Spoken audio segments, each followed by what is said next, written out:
So another week and another AI piece of hardware. This week it's the turn of the Rabbit R1. We're in the I'm going to call this the why isn't this just an app $199 AI powered Rabbit R1 that released this week. Reviews have not been kind to this. MKBHD, while didn't give it the worst product ever, his video was titled Rabbit R1 Barely Reviewable. Great title. So apparently, while it wasn't as bad as the Humane AI pin, he also didn't give it a glowing review. He basically, in summary, kind of said it was a half-finished product, slow, just like the Humane AI pin is, and for some strange reason also has a terrible battery life. A couple of days, actually, was it 2 days? I think it was 1 or 2 days after it came out, somebody was able to get the APK off it, so the file, and actually run it on a Pixel phone.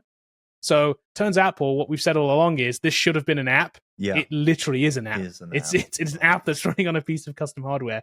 The CEO of the company, though, did come out after somebody showed this video of this running on this phone. It's like, yeah, look, here you go. You can scroll through and do everything with it. They're basically saying that he says, well, it's not really. It's tied into the hardware, and while it's an APK, and yes, it runs on Android, and it's an Android app, you can't access their cloud endpoints, and there's some other stuff that's like obviously hardware based for encryption and maybe those kind of things. But we know essentially this is just an app. So these aren't getting glowing reviews at the minute. These AI hardware devices that have been coming out the last couple of weeks. So Paul, what do you think? Are these devices looking for a problem? Do they solve anything? They're not solving anything that a phone can't do. And here's the thing: when this first thing came out, we were skeptical about it for being what it is, because exactly for the reasons that we mentioned before. And then I watched the talk about from the founder of the company, and he talked about it as it's an OS. And so I'm like, oh, if it's just an OS, it almost doesn't matter what device it's on, and maybe they just want it for marketing purposes to have a device. But I think outside of that, it could just be a phone app, and they probably would have been more successful if they released it as an app on the phone that anybody could use, and it just does the thing that they said that it do. But you can't charge $199 for an app. That's the issue, isn't it? Right, exactly. You can charge $10 for an app, or maybe some kind of subscription. And I think what people are doing is they're trying to figure out ways to hide that they're basically doing what everybody else is doing it, and they're trying to repackage it. Look at this whatever dog doodoo shaped like an apple that you could use. It's it's an apple. Look at you. It's but yeah. It's not. It's and everybody, I think people just, here's my thought. I think there's so much hype there. Just like any hype cycle, there's people that are going to take advantage of the hype and make as much money as possible. And once the hype dies down, they're like, oh, look, it didn't work out, but people already made their money. They already did their thing.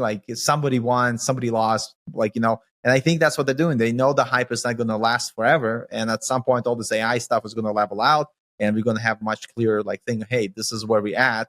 And you're not going to be able to create a device a week and mark it up and sell it for crazy service. One of the trends I noticed, because I use some AI tools, they have a monthly plan, and then they have this but you could buy a lifetime plan, and it's for the lifetime of this app. And I'm and it's pretty good deal. I'm $250. Wow. For life, forever. And then I realized, why would they do that? Because there's a potential they know that their product is going to fail, and they want to collect the money up front, because the cost of running AI, it's it's not cheap. It's expensive. This thing doesn't have a monthly subscription. This device does not have a subscription. They're not gonna last. Yeah, they're done. I don't think you can raise money on an app, but you can raise money on a piece of hardware. And I think that's really what it is. These guys know that, and so they put a piece of hardware around it, and you can raise money on that. But if you're saying I'm building an Android app, they're like, well, just put it in the store. We're not going to give you $100 million. What you need it for? True. My AI coffee cup. That's going to be my next idea. Well, it probably sell. But I am actually tempted to buy one of these, because I think it's going to be one of those things that doesn't sell very many and becomes a massive tech collector's item. Oh, 100%. 25 years in the future, you can be like, man, I've got a Rabbit I1 still in the box. Yeah. You can be like, man, that's worth a fortune. Yeah, no, 100%. I would buy that for the same reason. just because 100% is going to be like one of those like cool collectibles. I like, think the AI human pen will probably be more collectible than this. You think? that's yeah, but that's a trash. $700 investment. This Yeah, is but $200. it's more. It's gonna flame harder than this one. This I one don't may think just so. go away. It's so cringe. I don't that know. It's not Yeah. going to do well. Like this, like at least this like device compared to the pin, like aesthetically pleasing. Like you could Yes, have this it on is- your table and it look cool. It doesn't. I have to agree. do anything. This would look good on my shelf back here. Right. This is designed by a You have legitimate that like pin. technology company, like what are they? Teenage Engineering, like made this thing. Yeah. It's very specifically designed. I mean, not very well for its use case for sure, but it's definitely intentional. Its wheel and its button and whatever. You see Yeah. some of the reviews. It's not very usable, but it's different than other things. The It's- thing that's weird about very this weird. is MKBHD is now, they said he's the most powerful. I read this morning, the most powerful man in tech now because That's hilarious. his reviews are killing these projects single-handedly. And I'm like, no, they're not.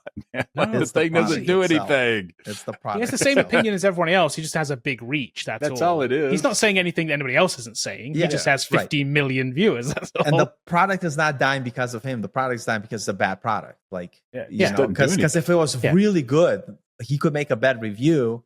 When people try it for themselves, we're like, oh, it's actually the product's actually good. So like it's, it's terrible to get bad press, but it's dying because it's a terrible product, not because of what he said. Yep. But Yeah. Can you imagine this thing like the number one complaint a lot of people had was battery life? That should be the last thing Yeah, that this people thing has a complain complaint about. about. Yeah. It should literally be that should be like you should feel like this lasts forever. This should be Kindle good battery life. oh my god, It does one thing and it's in this tiny little box. Like it lasts like people were saying like 4 hours. Like even without usage sometimes. I guess the battery's really small. I'm gonna make an AI powered Kindle. Holy slap! I'm gonna make $1 billion. You know what? That's yeah. There you go. I just don't think there's a good AI piece of hardware at this point. And I think to Paul's point, it's just a cash in. Yeah, It's just a way for somebody to kind of grift us into buying Yeah. something else that we don't need. They're just slapping ChatGPT on top of stuff So right, using so the API. there's so many companies that created businesses around using like literally ChatGPT or existing models, and the ones that created a product that I as a developer could replicate on the weekend, they're gonna go out of business because there's no enough differentiation that helps you. And so like the companies I think they're gonna last that are going to take the current technologies that exist, if it's Claude, ChatGPT, and giving memory, creating agents, like the ones that could do it in a way where it actually solves like a business problem that is not replicatable easily by any one individual, like they're going to stay in business. But yeah, I think a lot of people right now just like trying to money grab. Like back in the day when I had a friend who did a lot of like startup stuff, and he told me of a time where you could just mention the word startup and people gave you money. And Right, I think with AI, that's what's happening. It's like, and if you think about it, like we might suffer as like consumers, but if you are an angel investor, you invested in 60 companies, 58 of them, let's say, failed, and the 2 that made it, you still made your money. Yeah, you only and need so- one Uber. Right. Yeah. Yeah. Right. And so like people are looking for those big whales. And so like Mhm. we are going to get flooded by garbage that's not going to last. And then there's going to be a few companies that will, and that's going to be like, hey, these are the companies, Yeah, and I don't think this is it. Yeah. I don't think we see another Rabbit device that's going to take over the world. I think they had their one shot.